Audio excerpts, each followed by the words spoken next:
Happy morning मेरे प्यारे दोस्तों। आज है डे 170 और आज की टीचिंग में रोंडा बायन हमें कह रही हैं कि सृजन की प्रक्रिया सभी चीज़ों के लिए एक समान होती है।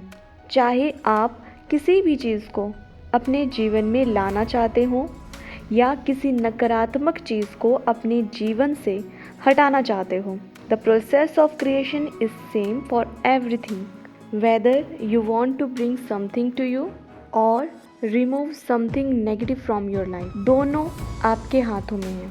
आपने कितनी बार ये सुन लिया है कि तुम ही अपने जीवन के रचनाकार हो। हम खुद अपना भविष्य लिख रहे होते हैं। कुछ चीज़ें डेस्टिन्ड होती हैं, पर बहुत सारी चीज़ें ऐसी हैं जो कि हमारे हाथ में हैं, हम जिनको क्रिएट करते हैं। तो जैसे कि अब आप लॉ ऑफ अट्रैक्शन तो जानते ही हो। अब आपको ये तो पता चल गया है कि जो जो चीज़ें आप अपनी लाइफ में पाना चाहते हो उनको आप अपनी लाइफ में कैसे ला सकते हो, है ना। इतने दिनों से हम यही सब तो सीख रहे थे कि कैसे अपनी मनचाही चीज़ों को अट्रैक्ट करना है। पर जब बात आती है नेगेटिव चीज़ें, जो कि कुछ हमारी जैसे कि बैड हैबिट्स होती हैं हमारी, मतलब जो कुछ भी हमारी लाइफ में नेगेटिव है उसको हम अपनी लाइफ से कैसे दूर कर सकते हैं, कैसे उसको अपनी लाइफ से रिमूव कर सकते हैं। आज ज़्यादा फोकस उस बात पे है कि कैसे हम नेगेटिव चीज़ों को अपनी लाइफ से दूर हटा सकते हैं। ऐसा कहा जाता है ना हमें कि अपनी मनचाही चीज़ों को ऐसे फील करो कि जैसे अभी वो आपके पास है। तो जब अभी आपके पास वो चीज़ होगी तो आप कैसा फील करोगे, है ना। कहा जाता है कि जब आप उसको अभी फील कर लेते हो तो अट्रैक्शन पावर मल्टीप्लाइड हो जाती है। तो आपके अंदर का जो मैग्नेट है जो कि उसको अट्रैक्ट करेगा वो बहुत पावरफुल हो जाता है और वो चीज़ आपकी ओर आकर्षित हो जाती है ना। पर आज की टीचिंग में तो बात हो रही है कि नेगेटिव को कैसे अपनी लाइफ से रिमूव करना है। तो रोंडा बायन कहती हैं उसके लिए भी सेम ही प्रोसीजर है। आपको फोकस करना है उस चीज़ पे जो आप चाहते हो। आता है कौन चाहता है कि अपनी लाइफ में वो दुख लिखे, है ना, पेन लिखे, सफरिंग लिखे। कोई भी नहीं चाहता है। सब एक सुखी जीवन व्यतीत करना चाहते हैं, है ना, जिसमें शांति हो, सुकून हो, अपनापन हो, प्यार हो, वो सब हो, है ना। तो यहाँ से हमें पता चल रहा है कि चाहत हमारी है कि हमारी लाइफ में नेगेटिव चीज़ें ना हो, पॉजिटिव हो, है ना। तो फोकस किस पे करना है? Positive pay. अब देखो इसको एक एग्जांपल से समझाती हूँ मैं।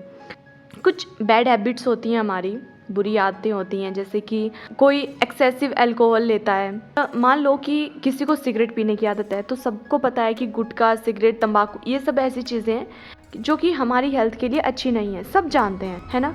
पर फिर भी ये बैड हैबिट्स हमारे अंदर पड़ गई हैं।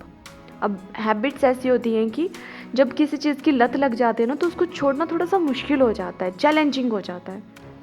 अब ये तो हुई ऐसी आदतें जो कि मोटी मोटी सबको दिखाई देती हैं, पर मैं अब आज कुछ ऐसी आदतों के बारे में भी बताऊंगी, कुछ ऐसी नेगेटिव चीज़ें जो कि हमारी लाइफ में होती हैं और हमें रियलाइज़ ही नहीं होती कि वो कैसे हमारे लाइफ को नेगेटिवली अफेक्ट कर रही हैं। जैसे कि सेल्फ लव की कमी, सेल्फ क्रिटिज़म करना, सेल्फ कॉन्फिडेंस की कमी, खुद को हमेशा अनवर्दी, ज़ीरो फील करना, एक हारा हुआ इंसान की तरह खुद को महसूस करना हमेशा।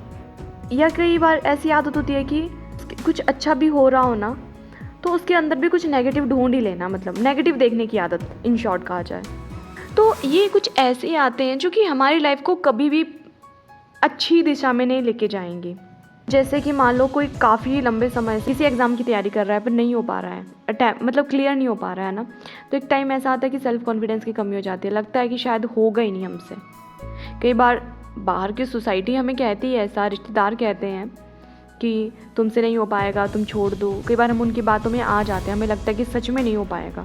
और कई बार ऐसा भी होता है कि अपने अनुभव ही ऐसा रहा होता है, इतने सालों से दे रहे हैं, अब खुद में ही वो आ जाता है कि शायद नहीं है ये चीज़ मेरे लिए बनी हुई, है ना। सेल्फ कॉन्फिडेंस की कमी, सेल्फ लव की कमी, मतलब कि खुद को एक्सेप्ट ना कर पाना। जैसे कि खुद को ये सोचना कि मुझे तो कुछ आता ही नहीं है, ना मुझे बात करने आती है, ना मैं देखने में अच्छी हूँ, ना शायद मेरा फैमिली बैकग्राउंड इतना अच्छा है, ना मेरा स्टैंडर्ड ऑफ लिविंग इतना अच्छा है। ऐसी बहुत सारी चीज़ें होती हैं जो हम सब कहीं ना कहीं किसी पॉइंट पे आके खुद को मतलब बोलते हैं, ये है ना। सेल्फ क्रिटिसाइज़ करते रहते हैं, खुद में कमियां ढूंढते रहते हैं, इतनी कमियां ढूंढते हैं कि हम खुद को एक्सेप्ट ही नहीं कर पाते हैं जैसे हम अभी हैं। तो तो क्या होता है कि अल्टीमेटली ना वो चीज़ हमें अंदर से खाती रहती है, खाती रहती है, खाती रहती है। और एक पॉइंट ऐसा आता है कि हम फिज़िकली, इमोशनली, मेंटली तीनों तौर पे हम डिस्टर्ब्ड हो जाते हैं। हम पूरी तरह से मतलब ख़त्म हो जाते हैं एक तरह से। तो क्या होगा कि जब हम यही सब चीज़ें हमारे दिमाग में हमेशा चलती रहेंगी, मुझ में ये कमी है, वो कमी है, ये मुझसे नहीं हो रहा है, इतने साल गँवा दिए फिर भी कुछ नहीं हुआ, कोई आउटपुट नहीं दिख रही है, कुछ ऐसा नहीं हो रहा है, लॉ ऑफ अट्रैक्शन सीख रही हूँ, वो मेरे लिए काम नहीं कर रहा है, पैसों की कमी है, ये सब वो सब, ये जो नेगेटिव ये जो विचार हमारे दिमाग में चलते रहते हैं ना, ये कभी भी आपको पॉजिटिव आउटकम नहीं देंगे। तो अब आप समझ गए ना कि नेगेटिव जो कुछ भी आपकी लाइफ में होगा, वो सब आप अभी देख लो कि क्या आपकी लाइफ में नेगेटिव है जिसको आप सच में चाहते हो कि नहीं, ये चीज़ अच्छी नहीं है, इसको अब रिप्लेस करना है, अब इसको हटा ही देना, रिप्लेस भी क्या, अब इसको रिमूव ही कर देना लाइफ से। तो करना क्या है, तो रोंडा बर्न कहती हैं कि विजुलाइज़ करो।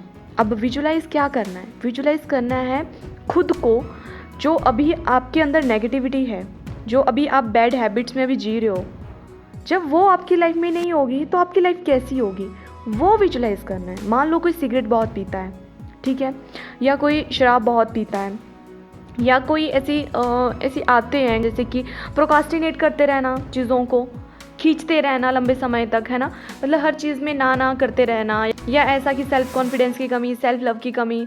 तो इस तरह से आपको विजुलाइज़ करना है कि जब वो चीज़ जो एक्चुअल में आप चाहते हो वो अब आपकी लाइफ में आ गई है, और वो जो नेगेटिव थी वो अब आपकी लाइफ से चली गई है, तो आपकी लाइफ कैसी होगी। जैसे कि कोई सिगरेट पीता है अगर, ठीक है, तो वो विजुलाइज़ कर सकता है कि अब उसकी लाइफ कितनी अच्छी है, तो वो अपनी हैप्पी लाइफ को विजुलाइज़ करे कि घर वाले कितना प्यार कर रहे हैं, बच्चे कितने खुश हैं उसके, बीवी कितनी खुश है ना, उसकी लाइफ कितनी अच्छी चली है, हेल्थ कितनी अच्छी है उसकी, वो चीज़ वो विजुलाइज़ कर सकता है। अब विजुअलाइजेशन में सिगरेट को लाना ही नहीं है। शराब बहुत पीते हो, अब चाहते हो कि शराब नहीं पीनी है, तो विजुअलाइजेशन में वो विजुअलाइज़ करो जो आप एक्चुअल में चाहते हो। अब जैसे मान लो किसी को सेल्फ लव की कमी है, सेल्फ क्रिटिसिज्म, मतलब ये चीज़ें अभी हैं, और वो चाहता है कि अपनी लाइफ को बहुत अच्छे से जीना है, तो पहले तो स्टार्ट एक्सेप्टिंग योर सेल्फ, है ना। तो उसके लिए मैं इस तरह से विजुअलाइज़ करूँगी कि मैं शीशे के सामने खड़ी हूँ और मुझे खुद से प्यार हो रहा है कि वाह यार, you are so great, I really proud of you, तुम कितनी स्ट्रॉन्ग हो, तुम कितनी सुंदर हो, तुम्हें हर कोई प्यार करता है, तुम जब बोलती हो तो सब सुनते हैं, क्योंकि तुम्हारी बातें इतनी पॉजिटिव होती हैं, तुम जो काम कर रही हो वो बहुत अच्छा काम कर रही हो, हर रोज़ तुम एटलीस्ट एक पर्सन को इंस्पायर कर रही हो, तुम किसी एक पर्सन की चेहरे पे स्माइल ला रही हो हर रोज़, you are doing so great, so amazing work, really I'm proud of you, the smile on your face looks so beautiful, you are so amazing, you are so wonderful, wow। तुम्हारी एक प्यारी सी मुस्कान पूरे universe में एक positive energy लाती है, जैसे कि उस स्माइल से सब हील हो रहे हो। Wow Shalini, you are so great, you are so brilliant. मतलब खुद के लिए ये सोचना है कि जब भी मैं शीशे के सामने जाती हूँ बस मैं स्माइल करती हूँ, मतलब हर वक्त मैं खुद से ही प्यार कर रही हूँ, ठीक है। अगर आपको लगे ये सेल्फ ऑब्सेशन है, ये सेल्फ ऑब्सेशन नहीं है, मतलब खुद से प्यार करो। देखो, जब तक आप खुद से प्यार नहीं करोगे कोई भी आपसे प्यार नहीं करेगा। जब तक आप खुश नहीं होंगे आप किसी और के चेहरे पे खुशी ला ही नहीं पाओगे। जब तक आप खुद को एक्सेप्ट नहीं करोगे आप बाकी चीज़ों को एक्सेप्ट कर ही नहीं पाओगे। जब तक आप खुद को प्यार नहीं करोगे आप बाकी किसी को भी प्यार नहीं कर पाओगे।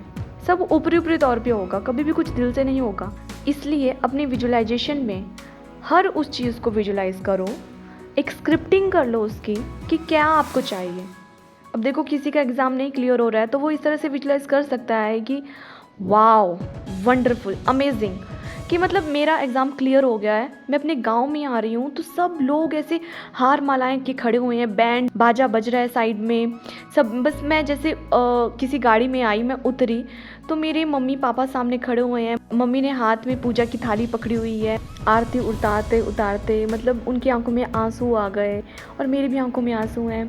बाकी जो गांव वाले हैं वो मुझे आके हार पहना रहे हैं, सब लोग सेलिब्रेट कर रहे हैं, खूब सारा सेलिब्रेशन हो रहा है, नाच रहे हैं, मुझे कॉल्स आ रही हैं, मैसेजेस आ रहे हैं, सब लोग मुझे विश कर रहे हैं, कॉन्ग्रेचुलेट कर रहे हैं, सब लोग बहुत अच्छा मुझे बोल रहे हैं, सब लोग बहुत प्यार कर रहे हैं। उसके बाद मैं वो सीन विजुलाइज करूँगी कि मुझे पोस्टिंग मिल गई है, मेरा ऑफिस कैसा दिखता है, फिर मैं विजुलाइज़ करूँगी कि अब मेरा ड्रीम हाउस जो भी है वो मैंने ख़रीद लिया है। मेरे ड्रीम हाउस के सामने वो लाल बत्ती वाली सरकारी गाड़ी खड़ी हुई है। अपने घर से निकल रही हूँ, मैं अपने घर वालों को देख रही हूँ, उनको बाय कह रही हूँ। फिर मैं गाड़ी में बैठती हूँ, ड्राइवर ड्राइव करता है और हम लोग चले जाते हैं। फिर मैं विजुलाइज़ करूँगी कि मैंने अपनी कार खरीद ली है, जो भी मेरी ड्रीम कार है वो मैंने खरीद ली है। उसका सेलिब्रेशन कैसे हो रहा है, मैं खुद उसको चला रही हूँ। फिर मेरे बहुत ख़ास फ्रेंड और मेरी फैमिली वाले सारे उस गाड़ी में बैठे हैं, मैं खुद ड्राइव कर रही हूँ और हम लोग घूमने जा रहे हैं। इस तरह से विजुलाइज़ करो ना, जो आपको चाहिए वो विजुलाइज़ करो। क्यों अपनी एनर्जी वहाँ वेस्ट कर रहे हो जो आपको नहीं चाहिए, ठीक है। तो आज की टीचिंग में रोंडा बनी यही कहती हैं कि अगर कोई भी नेगेटिव चीज़ आपकी लाइफ में अभी है एट प्रेजेंट और उसको आप अपनी लाइफ से हटाना चाहते हो, तो start visualising the things which you really want in your life. तो उसको विजुलाइज़ करना शुरू करो। और एक बात हमेशा याद रखनी है कि कोई आपकी विजुलाइजेशन में ऐसी कोई भी सिचुएशन, कोई भी ऐसा सीन आपको नहीं विजुलाइज़ करना है जो कि नेगेटिव हो, ठीक है। ज़्यादा से ज़्यादा कल्पना करनी है, ज़्यादा से ज़्यादा सीन क्रिएट करो। समझ में नहीं आ रहा है तो पहले स्क्रिप्टिंग कर लो, जैसे एक मूवी की स्क्रिप्टिंग करते हैं वैसे एक मूवी बना लो। फिर जब विजुलाइज़ करने के लिए बैठो तो वो विजुलाइज़ करो जो आप एक्चुअल में चाहते हो, ठीक है। कल और सबसे मेन बात है कि खुश कि वो चीज़ फ़ील करनी है, खुशी आनी चाहिए उस चीज़ की। इमेजिनेशन में खुशी आनी चाहिए, वो फ़ील आना चाहिए कि जैसे ये चीज़ पूरी तरह से हो चुकी है। और एक और बात, सपने आप देख रहे हो उसमें कोई बाउंडेशन नहीं लगानी है। बाउंडेशन मतलब कि नहीं ये तो बहुत बड़ा सपना है, ये तो कभी पूरा नहीं होगा। फ्री हो आप। अब अगर आप इमेजिनेशन में भी वो चीज़ इमेजिन नहीं कर पा रहे हो, हाउ कैन यू एक्सपेक्ट कि वो आपकी लाइफ में होगी कभी। सो हमेशा खुद को फ्री रखो। खुद को हमेशा ये बोलो कि जो मैं इमेजिन करता हूँ वो मुझे मिल जाता है, बिकॉज आई डिज़र्व इट। तो हमेशा अच्छी चीज़ों को, पॉजिटिव चीज़ों को, उन सब चीज़ों को विजुलाइज़ करो जो आप अपनी लाइफ में चाहते हो। और जब विजुलाइजेशन करनी है तो उसमें इतनी फीलिंग्स भर दो ना कि आपको लगे कि ये तो हो ही चुका है, ठीक है। तो ये आज की टीचिंग हमें कह रही है। मैं यही चाहती हूँ कि सबसे पहले तो आप ये चीज़ नोट कर लें कि एक्चुअल में आप क्या नहीं चाहते हो अपनी लाइफ में, उन चीज़ों की लिस्ट बना लें। और फिर उन सब चीज़ों को जब आपको पता चल जाएगा कि अच्छा ये मुझे नहीं चाहिए, उसके बाद उनको रिप्लेस कर दें जो आपको चाहिए, फिर उसको विजुलाइज़ करना शुरू करें, ठीक है। मिलते हैं कल नई वीडियो में नई टीचिंग के साथ। तब तक आप प्रैक्टिस कीजिए, खूब प्रैक्टिस कीजिए, विजुलाइज़ कीजिए और खुश रहिए, मस्त रहिए। इन वीडियोस को बाकी लोगों के साथ दिल खोल कर शेयर कीजिए। चैनल सब्सक्राइब कर लीजिए अगर अभी तक नहीं किया है।